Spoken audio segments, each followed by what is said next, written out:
You call it love. It's not. It is a symptom of your own internal void, a desperate hunger for a reflection of yourself that you cannot stand to see. She didn't reject you. She simply held up a mirror, and you hated the pleading, desperate man you saw staring back. Every double text was a surrender. Every gift was a bribe for a moment of her attention. Every "I miss you" was a confession of your own incompleteness. You weren't offering her your strength, you were begging her to fix your weakness. She didn't just leave you, she dismantled you piece by piece with the surgical precision of her indifference. Remember that night?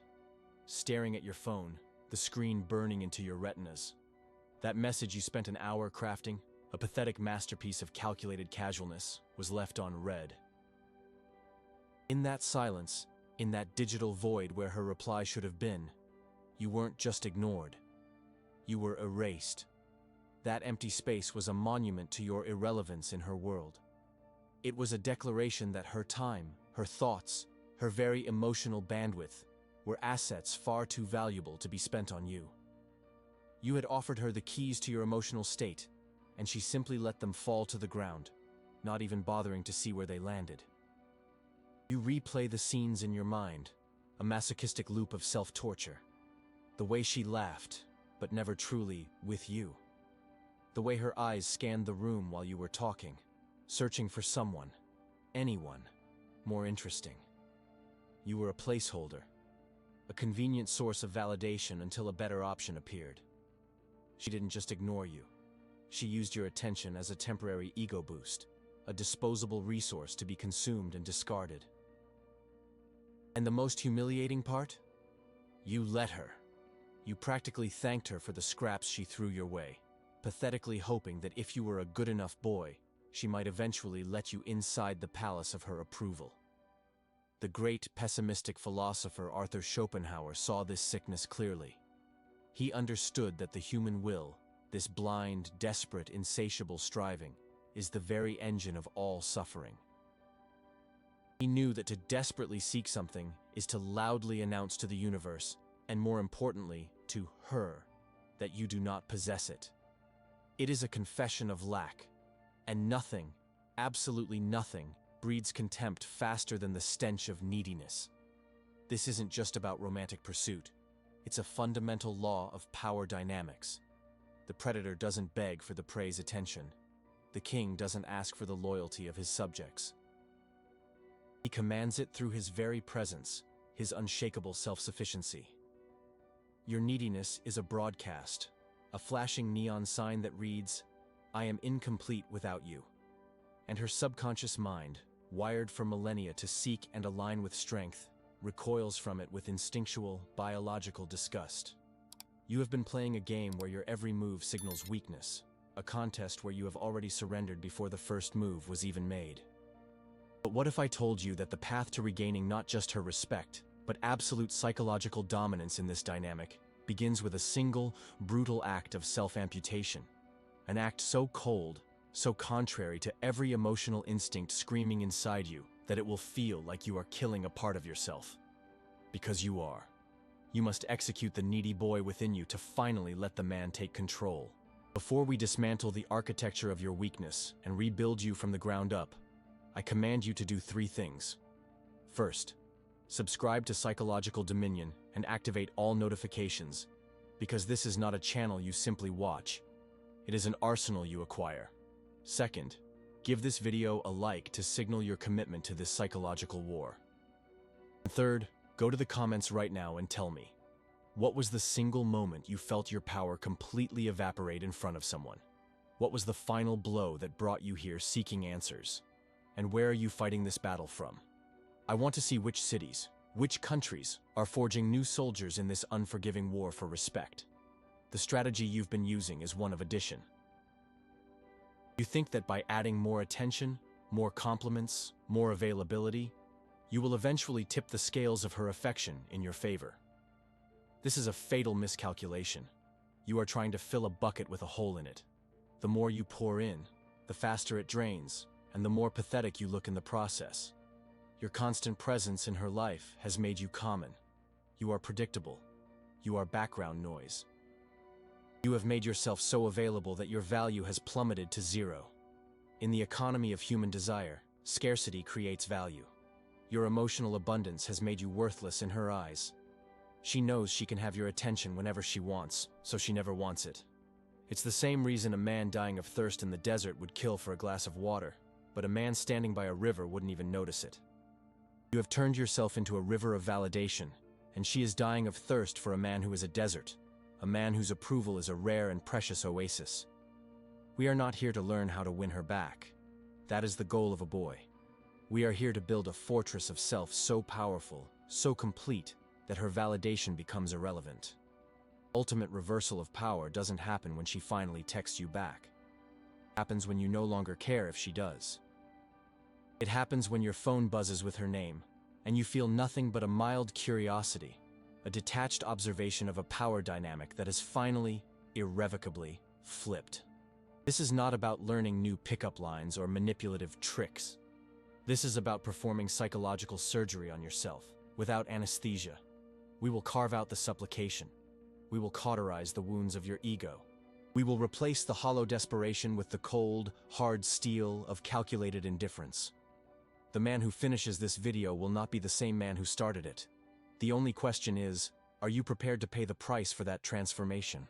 Are you ready to burn down the man you are to become the man you were meant to be? Because her contempt was not the problem. It was merely a symptom of your own self-contempt. The war you must win is not for her affection, but for your own soul. And it starts now. Let's perform a strategic autopsy. We must dissect the moment of your death, the precise second your authority flatlined, so that you may understand the anatomy of your own failure. Not a judgment. It is a diagnosis. The sickness of neediness that consumed you did not appear overnight. It was a cancer that metastasized in silence, through a series of small, seemingly insignificant surrenders. Each one felt reasonable at the time. Each one felt like the right thing to do. And each one was a nail in your own coffin. Your downfall began not with a bang, but with a whisper. It began with the first emotional concession. Remember that Tuesday? You had plans. Plans you made for yourself. The gym, project, reading a book that would sharpen your mind. Your world had an axis, and it was centered on your own purpose. Then, her text arrived. Hey, bored. What are you up to? A simple message, a simple test. And you, high on the drug of her attention, saw it as an opportunity, not a trap. You abandoned your plans. You rearranged your entire evening on the whim of her boredom. In that moment, you communicated a devastating truth. Her fleeting mood is more important than your own structured purpose. You taught her that your time, your ambitions, your very identity, are negotiable assets, available for purchase with the cheap currency of a casual text message. You tested the fence, and you didn't just open the gate, you dismantled the entire fence for her. She tested.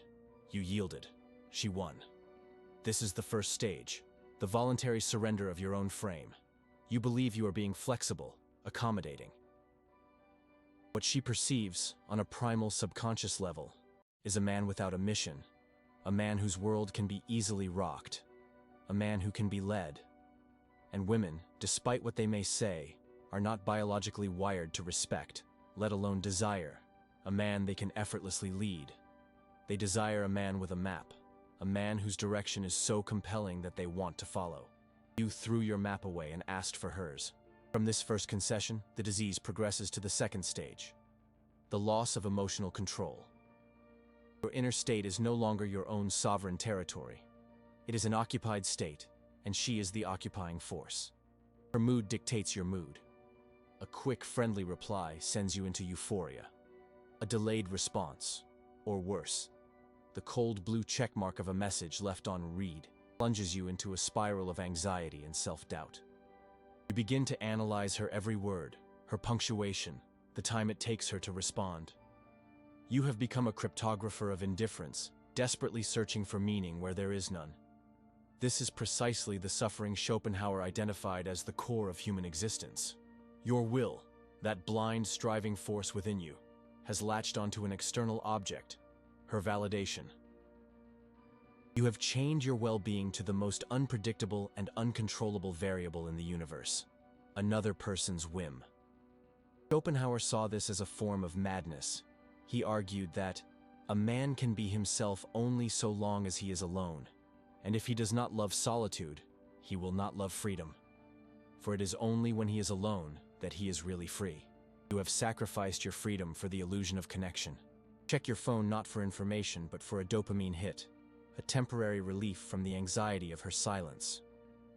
Her silence is dominance, not disinterest. It is a quiet, powerful statement that she is in control of the emotional rhythm of the interaction, and you are merely dancing to her beat, even when the music stops. This leads directly into the third and perhaps most pathetic stage, the active pursuit of validation.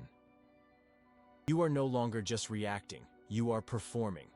Your life becomes a curated exhibition designed for an audience of one. You post a story on Instagram, at the gym, out with friends, working on a project, not to share your life, but as bait. You post it and then you wait, checking the viewer list every 5 minutes, your heart skipping a beat when you see her name. You are not living, you are broadcasting a commercial for yourself, hoping she will buy. The double text is the hallmark of this stage. You send a message. Hours pass. The silence is deafening. Your anxiety builds. You tell yourself, maybe she didn't see it. Maybe it got buried. These are lies you tell yourself to soften the blow of your own irrelevance. So you send another. A funny meme. A follow-up question. Each one of those messages is a small cry for help, a pathetic plea. Please, acknowledge my existence. You think you are showing interest. What you are screaming is desperation. The predator does not text the prey to ask if it's a good time to begin the hunt. Your every action betrays your position. You have given up the high ground. You are not the prize. You are the contestant, and you are failing every test she silently puts you through. She tested you, and you failed. Think about how this translates to other areas of your life. Work, you're the guy who stays late without being asked, hoping the boss will notice your dedication. You take on the tasks no one else wants, believing your sacrifice will be rewarded. Instead, you are branded as the reliable mule, not the thoroughbred destined for leadership. You don't get the promotion, you get more work. You have signaled that your time and energy are cheap. In your friendships, you are the one who always initiates contact, who is always available, who adjusts his schedule to fit everyone else's. Slowly, you stop getting invited out. They just assume you'll be there if they need you. You have become a utility, a piece of furniture in their lives, not a pillar. The mechanism is identical. You broadcast neediness for approval, for inclusion, for recognition. And the world, like the woman who ignores you, instinctively recoils from that stench. Respect is a currency paid only to those who demonstrate inherent value, not to those who beg for a loan. The fourth stage is full-blown affective dependency. This is addiction. Her validation is no longer a nice-to-have. It is the oxygen your ego needs to breathe.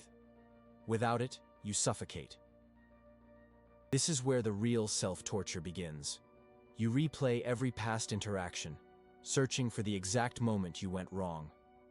You scrutinize her social media, looking for clues, for evidence of other men, for anything to explain the pain of her indifference.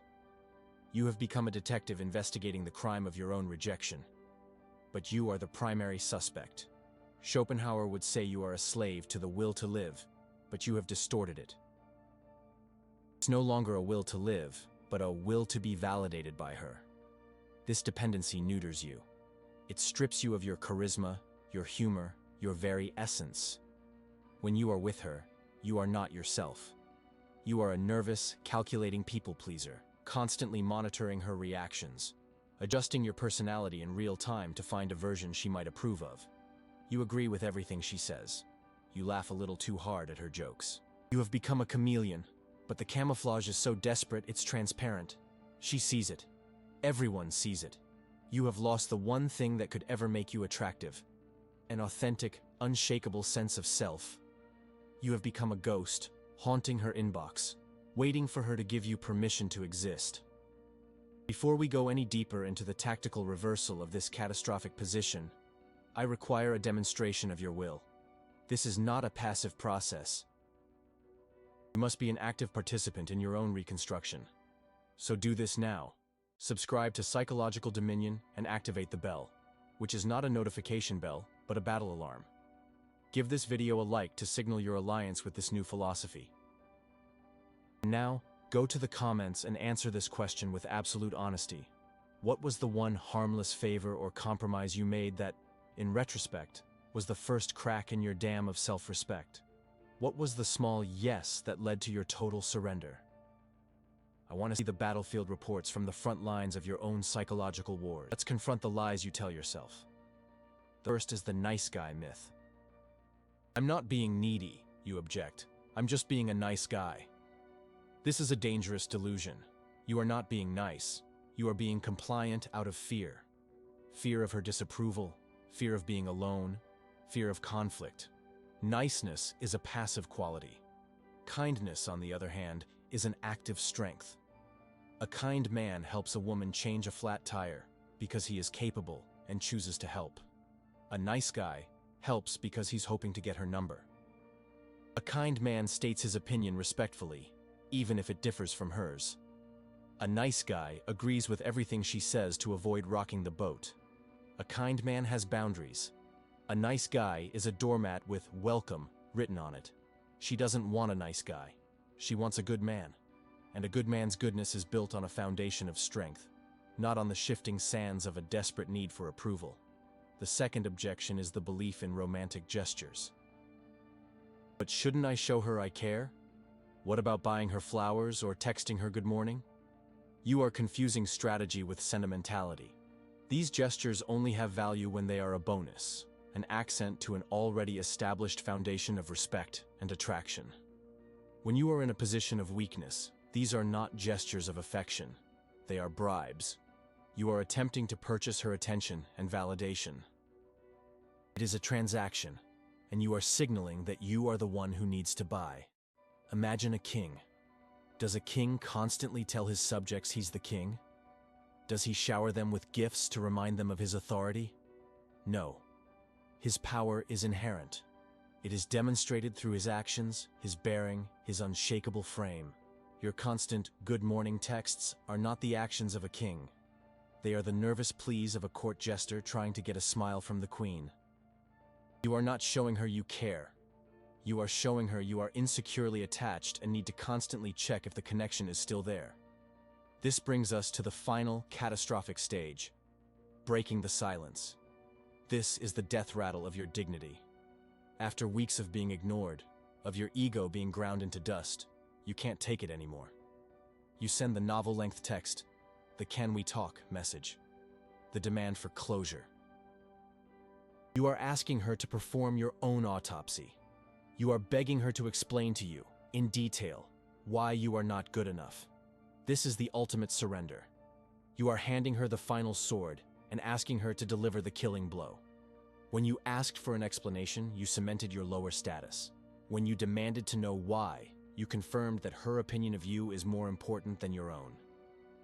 And when you apologized for being too much, for caring too much, for whatever crime you invented in your head, you signed your official, notarized surrender. You weren't apologizing for a specific mistake. You were apologizing for your very desire, for your existence in her world. It is the psychological equivalent of kneeling and offering your neck, and she will, without hesitation, deliver the final cut. Not because she is cruel, but because you have demanded it through your weakness. Contempt is the natural response to such a profound lack of self-respect. Your fall did not happen in a single, visible moment. It was a silent erosion. It happened in the hesitation before you stated your own opinion. It happened in the yes you gave when your gut screamed no. It happened every time you checked your phone with that desperate hope in your chest. These are the micro-surrenders that lead to an unconditional defeat. You were so focused on the grand battle for her affection that you lost the 1,000 small skirmishes over your own self-respect. You were playing checkers while she was playing chess, and she had you in checkmate from the very first move. You thought you were in a romance. You were in a war, and you showed up to the battlefield unarmed, waving a white flag and asking the enemy for a hug. No one is coming to save you. There is no cavalry. There is no external force that will restore your dignity. The respect you lost was not stolen by her. It was freely given away by you. Therefore, only you can reclaim it. The process is not about winning her back. That is a loser's goal. The objective of a man who still believes his value is determined by her gaze. The true objective is to rebuild your internal throne. Forge a sense of self so absolute, so unshakable, that her approval or disapproval registers with the same emotional impact as a passing cloud. The journey out of this hell is not an outward one toward her, but an inward one, into the cold, hard bedrock of your own soul. You must stop looking at her and start looking at the man in the mirror, the pleading, desperate man you've allowed yourself to become. You must be willing to kill him to let the king be born. The war is not for her. The war is for you. And the first step is to accept the brutal, unflattering truth of your defeat. Only from the ashes of total surrender can a true and lasting power be built. There is no going back for the weak man. There is only the construction of the new one. Let that sink in. The person you were, the pleading, available, accommodating man, is dead.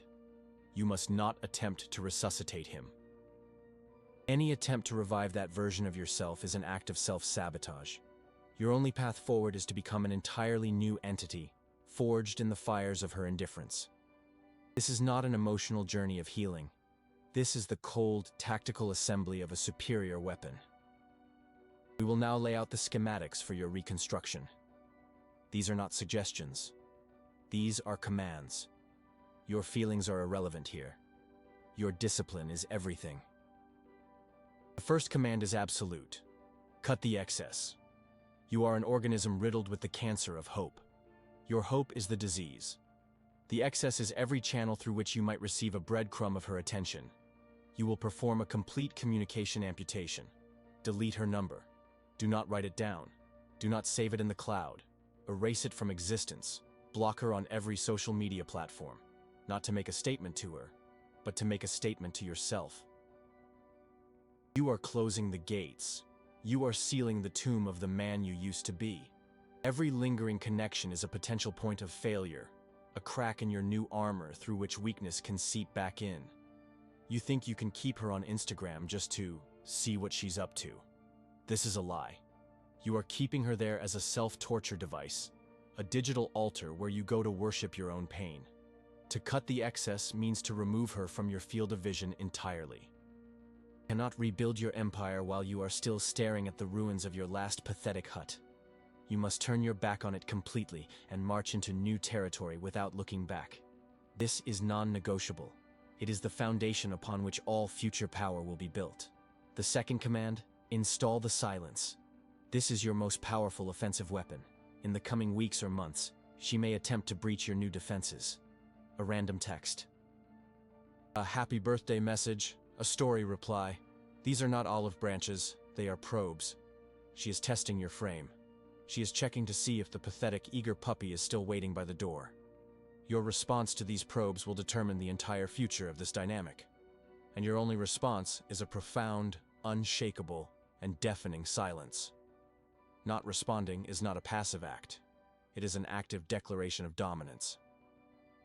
It communicates more than a 1,000-word essay ever could. It says, your attempt to access my emotional state has been denied. It says, the currency of your attention is no longer accepted here. It says, I have moved on to a reality in which you are no longer a relevant variable. Do not reply. Do not like the message. Do not even view her story if she replies to one of yours. You must become a black hole. Her attempts at communication enter and simply vanish, leaving her to stare into the void of her own failed power play. She expects a reaction, anger, sadness, a desperate, why are you ignoring me? Give her nothing. Your silence will infuriate her. It will confuse her. It will force her to question her own power. For the first time, you are not reacting to her. She is reacting to your lack of reaction. You are controlling the emotional landscape through strategic absence. Don't reconquer. Replace with a sharper silence. Her mind will race to fill the void you have created. Is he with someone else? Is he angry? Did he ever even care? Let her speculate. Let her spin her own narrative of your newfound power. Your silence is the canvas upon which she will paint a picture of the man you are becoming.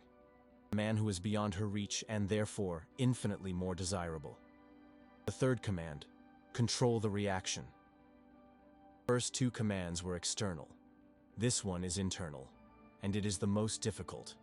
Your mind has been conditioned to seek her validation. It is an addict, and we have just cut off its supply. It will scream. It will bargain.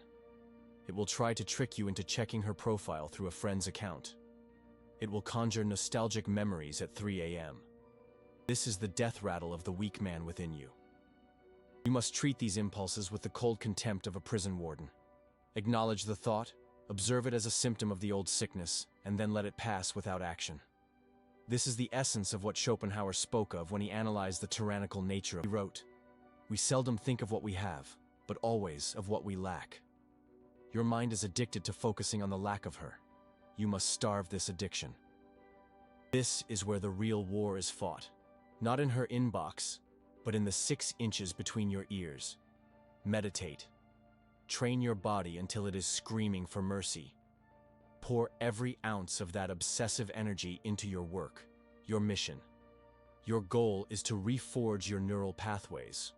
You are reprogramming your brain to derive its validation not from an external, unreliable source, but from your own actions, your own discipline, your own progress.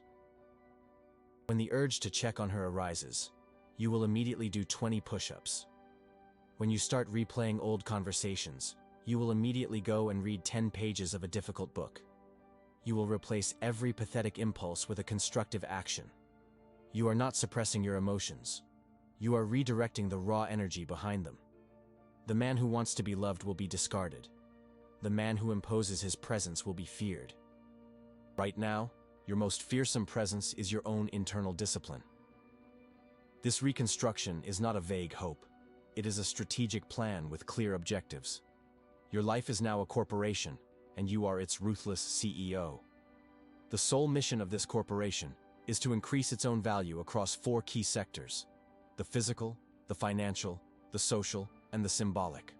Physically, you will go to war with your own body. You will sculpt it into a vessel of discipline and strength. This is not for her. This is to build a physical presence that commands respect before you even speak. Financially, you will become obsessed with your mission, your career, your business, your investments. This is your new battlefield. Money is a tool, but the pursuit of it sharpens your mind and builds a life where you are the sole provider of your own security. Socially, you will cut off weak connections and build a network of strong, ambitious men. You are the average of the 5 people you spend the most time with. If your circle is full of complainers and sycophants, you are finished. Seek out winners. Learn from them. Compete with them. Symbolically, you will acquire skills. Learn a language, master an instrument, become an expert in a field that fascinates you. This builds a deep, unshakable confidence that is not dependent on anyone else's opinion. You must understand, this is not a project to win her back. This is a project to make the man she rejected so obsolete that you barely recognize him yourself. You are building a kingdom so vast and powerful that she becomes, at best, a forgotten footnote in its history. Be an absence that has weight, not a presence that begs. Your new life, your new ambition, your new body. This is the weight of your absence. Now, I command you to solidify your commitment to this new order. This is not a passive viewing experience. It is your enlistment. Subscribe to Psychological Dominion immediately and activate all notifications. That bell is your call to arms in this war. Give this video a like as a salute to the death of your old self. And now, go to the comments and answer this, with the cold precision of a strategist. What is the single greatest weakness in your life right now? The one pathetic habit or emotional dependency that you have allowed to fester? And what is the first, immediate, brutal action you will take tonight to amputate it? I want to read the declarations of war you are making against your own weakness. When you focus with this level of intensity on your own hierarchy, a strange thing will happen. The world will begin to rearrange itself around you. People are drawn to power, to purpose, to a man who is a cause, not an effect. And inevitably, word will get back to her. She will see you through a friend's story, looking harder, sharper, more focused.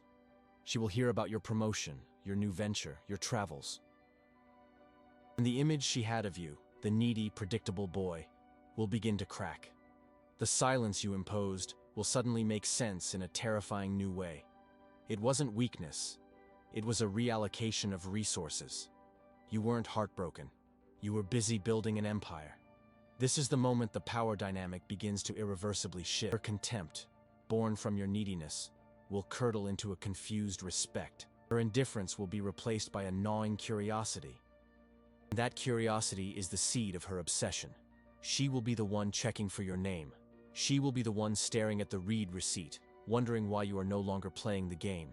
But you must understand this critical truth. This is not the goal. It is merely a byproduct of the goal. The true victory is not when she comes back. The true victory is the moment you realize you no longer care if she does. It is the moment her text message arrives, and you look at it with the detached curiosity of a scientist observing a predictable chemical reaction. You have not just flipped the script, you have become the author of an entirely new story, and she is no longer the main character. You are. The thirst for her validation has been replaced by a thirst for something far more potent.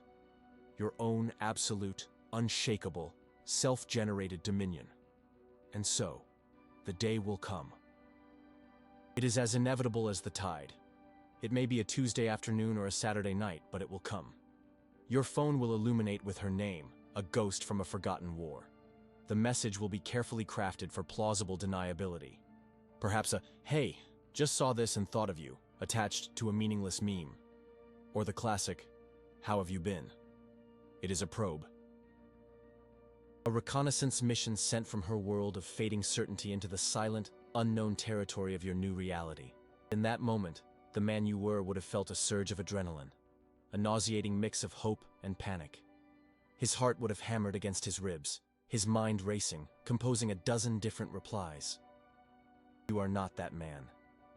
You will look at the screen, and you will feel nothing. Not anger, not triumph. Just a quiet, clinical observation. You will see the message not for what it says, but for what it is. A desperate signal from a ship that has realized it is adrift, searching for the lighthouse it once took for granted. You have become the lighthouse, and you are no longer guiding her home. This is the ultimate reversal Schopenhauer could only write about. He understood that the will, the insatiable engine of desire, is the source of all our torment. Your will was once chained to her, every lurch and pull of her whim dragging you through misery. But through discipline, through silence, through the brutal forging of a new self, you have done the impossible. You have unchained your will. You have redirected that immense primal force inward. It no longer strives for her validation. It strives for your own excellence. Your text message is an echo from a life you no longer lead, the ghost of a hunger you have long since satiated with the feast of your own ambition. To reply, even with a cold dismissal, would be to acknowledge the game is still being played. But you are no longer a player. You have transcended the game itself. The chessboard, where she was the queen and you were a desperate pawn, has been overturned. But you did not flip the board in a fit of rage. You simply stood up and walked away from the table because you had more important things to build. An empire does not concern itself with the squabbles of a village. Her power was never her own. It was a gift you gave her. It was constructed entirely from your attention, your reactions, your need. Her indifference was a throne built from the wood of your self-abandonment. The moment you withdrew your attention, you pulled the foundation out from under her. Her silence was a weapon against a man who feared it. You have become a master of silence. Your silence is not a reaction. It is a state of being. It is a declaration that the currency of your attention has been revalued, and she can no longer afford it. This is emotional vengeance in its purest, most devastating form. It is not about making her suffer. It is about reaching a state of being where her emotional state is so profoundly irrelevant to yours that it ceases to register. She is left alone in the echo chamber of her own diminished power, forced to confront the fact that she was not the sun in your universe, but merely a satellite you have long since left behind as you journeyed toward a greater star. Do you understand the magnitude of this? The respect you craved was never going to be granted through supplication. It is never given. It is only ever taken. It is imposed. It is the natural consequence of a man who respects himself so completely that the world has no choice but to follow his lead. Your absence has become more powerful than your presence ever was. Your silence speaks louder than your words ever did. You have become the architect of your own reality, a reality in which you are the sole arbiter of your own value. She did not reject you. She revealed a weakness within you. And for that, you can perhaps feel a certain cold gratitude. She was the unwitting catalyst for your transformation. It was the hammer that shattered the weak ceramic of the boy you were, forcing you to rebuild yourself with the unyielding steel of the man you have become. Her chapter in your story is over. It was a prologue, a necessary, painful introduction that set the stage for the epic that is to follow. The rest of the book is about you. This is your legacy, not in her mind, but in your own soul. Final victory is not her regretful text message, but the calm, steady beat of your own heart as you archive the conversation without a second thought and return to your work, to your training, the life you are building. You have won the war, not by conquering her, but by making the battlefield obsolete. You are the territory now. You are the prize. You are the king. Now, as you stand on the precipice of this new reality, cement your allegiance to this path of absolute dominion. Subscribe to Psychological Dominion and activate the notification bell, for this is your new command center. Give this video a like to signal that you have absorbed its doctrine. Answer this one final question in the comments below, a question that will define your future. When she inevitably sends that text, that probe into your new world, what will she find? A man still waiting by the phone? Or a king who has forgotten he ever knew her name? You did not lose her. You lost yourself in her. And in her absence, you found an empire.